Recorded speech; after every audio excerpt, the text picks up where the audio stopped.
High everyone, welcome to mini blog 3 of my Mysore diary series. মাইসোরে এসে মাইসোরের প্যালেসে কেউ ঘুরতে আসবে না এরকম হয়তো কাউকে খুঁজে পাওয়া যাবে না। আর আমি এই নিয়ে 3-4 বার মাইসোর ঘুরতে এলেও প্রত্যেকটা বার কিন্তু প্রথমবার ঘুরতে এসেছি মাইসোর প্যালেসেই। মাইসোর প্যালেসের ভিতরে ঢুকে যতটা না দেখতে সুন্দর লাগে চারিদিকটা, তার থেকেও বেশি আমার মনে হয় ভেতরের ভাইবটার মধ্যে কিছু একটা আছে। ঢুকেই না মনে হয় 100-150 বছর আগে পিছিয়ে চলে গেছি। সব কিছু চোখের সামনে এভাবে ভাসছে। এই ওয়াল পেন্টিংগুলোর দিকে তাকালে খুব জীবন্ত মনে হয়, যেন ফটোর থেকে বেরিয়ে এসে কথা বলবে। এতটা সুন্দর আর নিখুঁতভাবে আঁকা রয়েছে, তাও আজকের থেকে কত কত বছর আগে।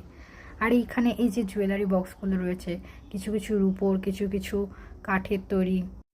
আর এই কুস্তি রাখরা, এখানে কিন্তু এখনও দশেরার সময় কুস্তি প্রতিযোগিতা হয়।